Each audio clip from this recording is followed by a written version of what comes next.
welcome to another episode of Coffee with Samso. I've got Ed Turner here with me, CEO of Kingwest Resources. Ed, if you're not familiar, just give us an intro about yourself, and then we'll go from there. Sure. I'm a geologist. I've been in the mining industry for more than 30 years, mostly working in gold exploration and also some nickel-based metal and uranium in Western Australia. But I've also spent several years working in Romania, once again in gold, the Roche Montana project and the Certej projects.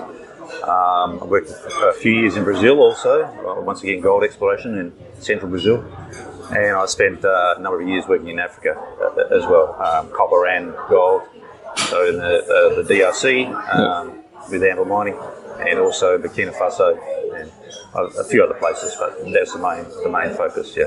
Okay. I think we sort of had a brief chat before we started. I mean, it's interesting when I first noticed you guys. You were doing a race not long ago, and they said, "Oh, Kingwest is doing a race, and they've been oversubscribed." Yeah. Well, that's what I heard. I'm not sure whether that was correct or not, but maybe you can just give us an idea of how this sort of evolved. Sure. And the journey since. Yeah, well, Kingwest only listed on the stock market last year on some different assets around Leonora, gold exploration, which we still have. But the deal with Intamin, or now Horizon Minerals, the Menzies Gold project, that become available, and we have a few changes in the board of directors, and I come on as CEO just recently. And basically we raised $4 million. We were oversubscribed. We did that at 15 cents. We're currently about 26 cents, so there's been a good reaction to it. That basically it was to bring the Menzies Gold project in, and we've hit the ground running. We're already out there drilling. We commenced the 6,500 metre drilling program 2 weeks ago, and that will keep going for another 8 weeks, but focused on the Menzies Gold project. I mean, I looked at the board. I mean, they're very familiar names. They've been around ages. I mean, John Price was first ran into him in Phoenix, I think he was doing. Prior to that, I think he was Norton. I'm not sure. I'm not sure all John. So anyway, but what really caught my eyes around that time, I guess the Menzies sort of story sort of started developing. Menzies really, correct me if I'm wrong, haven't had much things happening there for decades almost. It's been largely ignored for since the open cut mining shut down about the end of the 90s. Correct, there's been exploration done since then, but it's mostly piecemeal and mostly focused on near surface oxide ore. The attraction for us is the extremely high grade of the deeper mineralisation. I mean, the historic production at Menzies is about 800, in our tenement package, is about 800,000 ounces at 19 grams per tonne. So, I mean, that's even better than Bellevue's historic production. And from the underground, there's more than 650,000 ounces at 22.5 grams per tonne. So that's from 4 or 5 deposits within our tenement package. So that's the attraction for us. There's still near surface oxide ore remaining. We've got about 170,000 ounces in JORC Resources right now. We're really very interested in the deeper, high-grade gold mineralisation. Because Kukani is not too far away from you guys, and that's got that high-grade historical stuff. I mean, I've always sort of liked that area, and when I started in geology, probably in the early 90s, there was a bit of Menzies talk. As they said, once all that sort of died down in the late 90s, probably thanks to the gold price tanking as well. It's sort of, we never really saw much, and then suddenly everyone's in there, and I noticed you guys, you got the sort of the main sort of heart of stuff. We're fortunate. We're basically the west side of the highway. There's REZ is on the REZ is on the east side of the highway. We've probably got the best historic producers, so there's no guarantee we're going to find more, but we believe there could be. Well, I know there's a lot of gold left in the ground. We just have to prove up the significant, economic deposits basically with what's remaining below the current workings at a long strike from the current workings and parallel loads for the current workings. So it's a big tectonic zone. It's not just one shear system. It's a extension of the Ardok tectonic zone. and it's over 1 kilometre wide. And within that, there's multiple loads, and striking extending over about 15 kilometres of strike within our tenement package. So there's a huge number of opportunities there. It's picking through it and analysing a consolidated the whole ground package and doing a very systematic analysis of the 3D controls on the ore.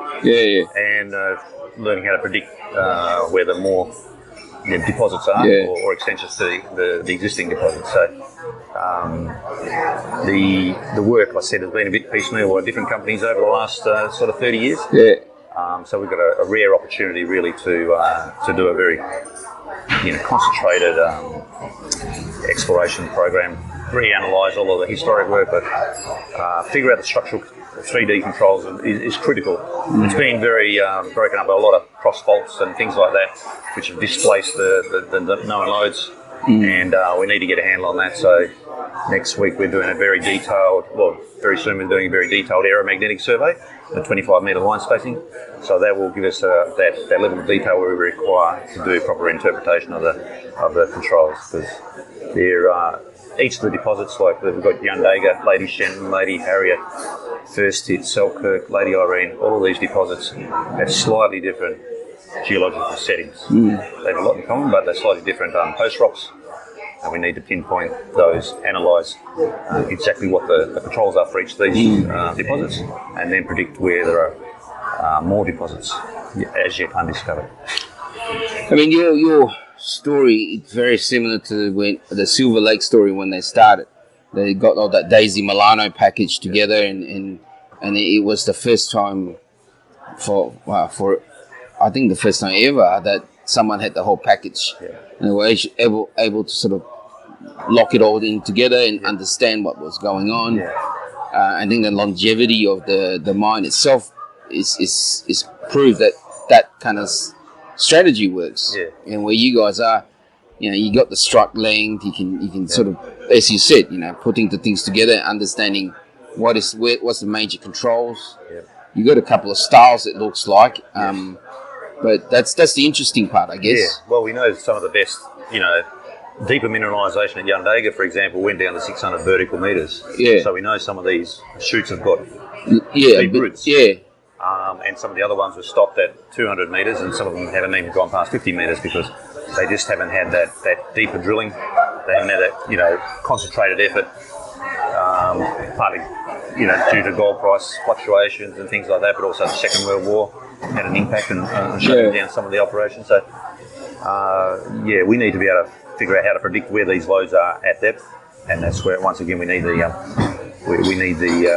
aeromagnetics, but we also need the oriented diamond core, which has been lacking in the historic work, and that's why the current 6,500 metre drill program we're doing, it's almost entirely diamond core, certainly in all the fresh rock, and then that will help us predict where these chutes are going at depth and along strike. There's more than 35,000 metres of drilling within our tenement package, but that's almost all grade control drilling or shallow drilling, and even auger drilling.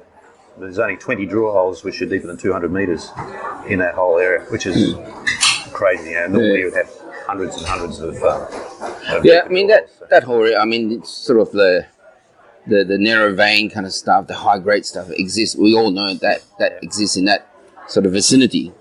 I mean, when I looked at the Kukani things, there's lots of gold around, everything else, but there's specific, when you look at the history of it, that they're actually mining big grades, as they would in the old days. And when I looked at your stuff, I mean, there was an underground, what's the one that's got like 22 grams, I think you had? Well, there's some. The first tip was 32 grams per tonne. Yeah, there was the 271,000 ounces at 16 grams. Was it the? Yeah, that was the production, right? That's the one that went down to 600 metres. Yeah. But this Lady Shenton and First Hit both produced about 200,000 ounces at 30 to 32 grams per tonne. So that's that's what excites me. It's like that's like having three spectrums, three Penny Wests. All line up. Well, we don't know how big Penny West is yet, but they're similar grade and sort of size. You don't need a big volume. And I believe there's a few more of those still in the ground that we've got a very good chance of finding. Yeah, I know a group that's been doing sort of this kind of small piece mining, 2-3 man shows, and they're making a buck of it. And when they talk to me about the grades, it's if you get a substantial one, I mean that's.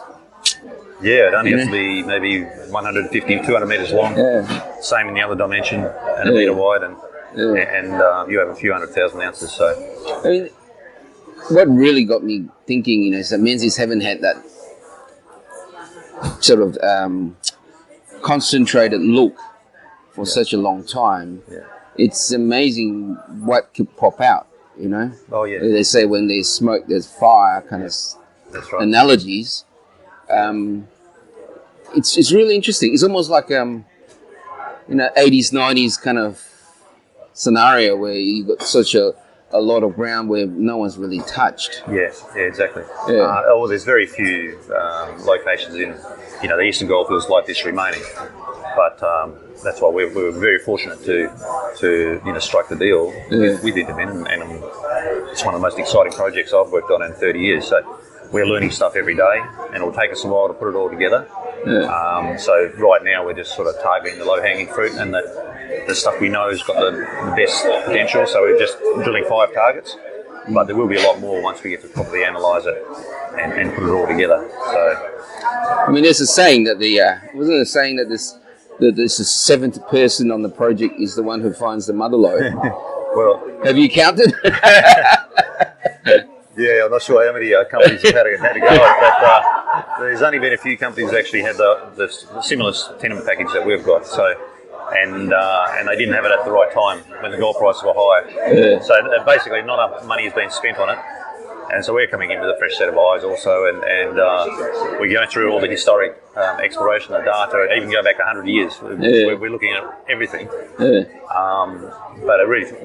We, got a small, dedicated, very focused team, and we just work like that. It's the right size project for a small company who knows what they're doing and is very, very focused. But you need the funding to do it properly, basically. I think that's the critical.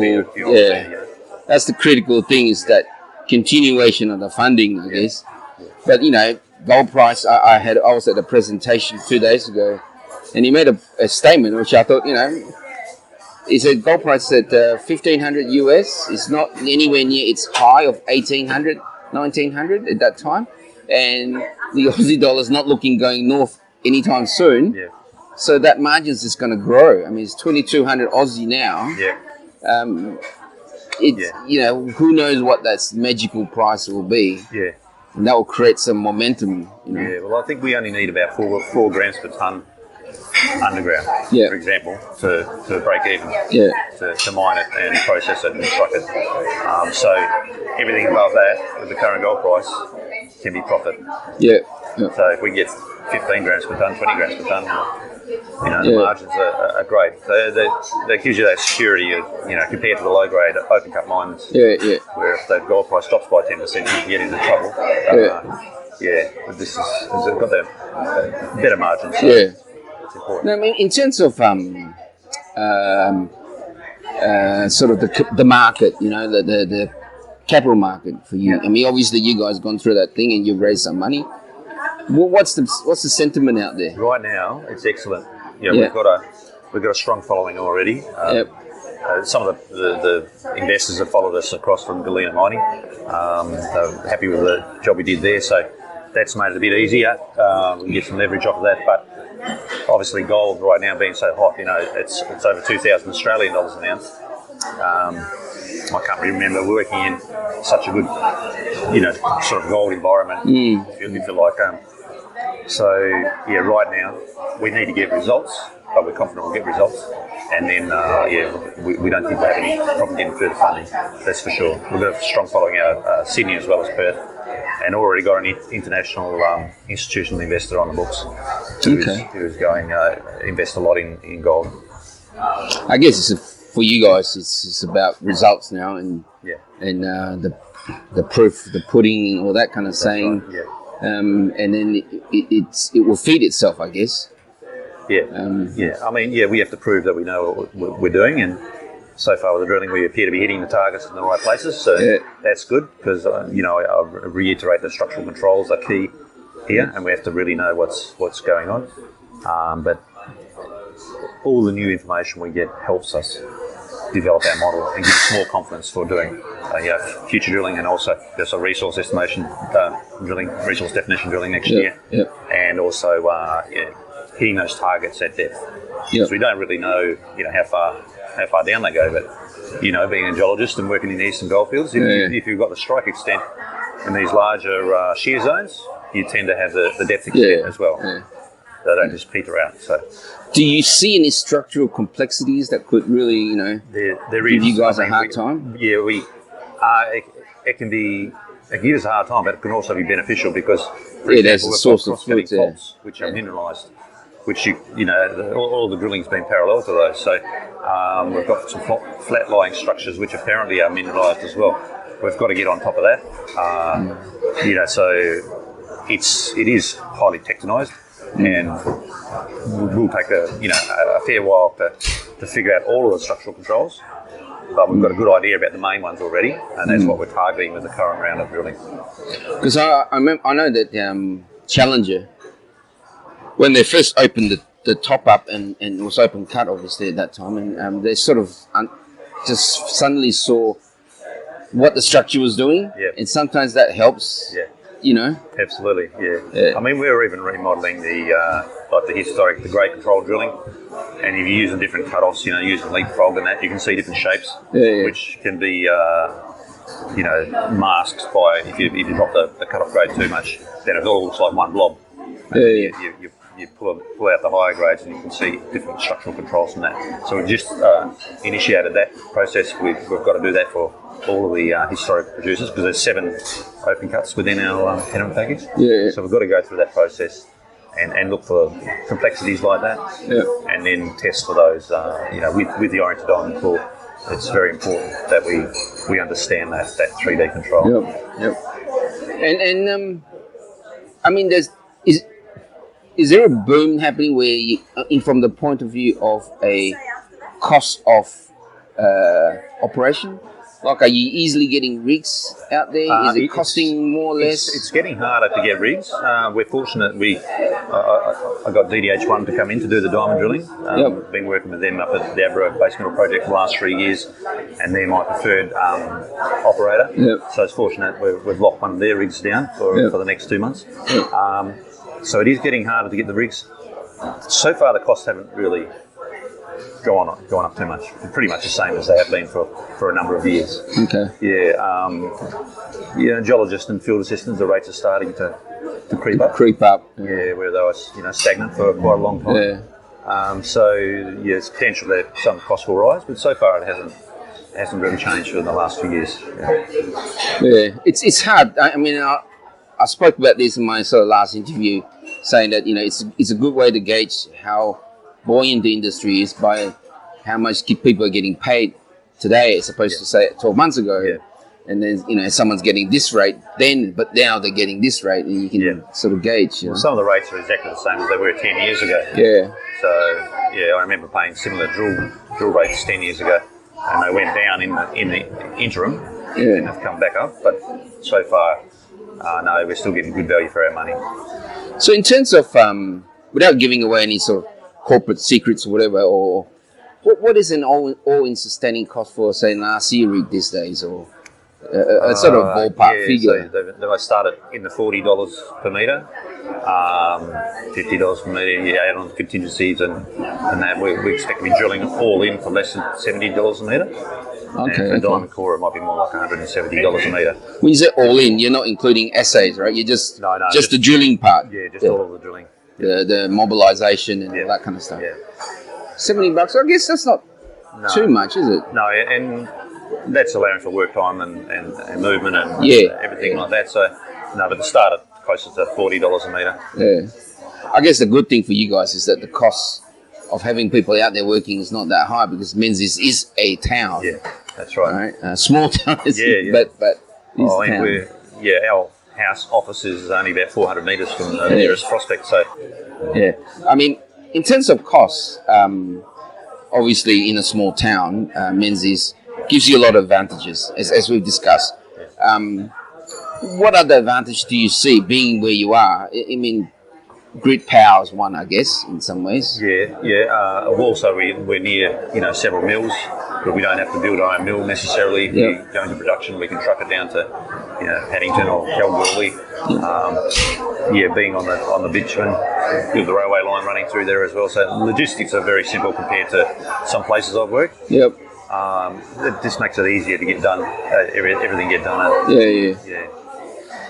I guess, to put you on the spot, I guess, where do you think, if you had to put a bet on, where do you think this gold price would be in 12 months, 24 months? Yeah, I don't like without getting yourself shot if you got it wrong. Yeah, I don't like to bet on the gold price, but what I've been reading, we don't expect it to go down.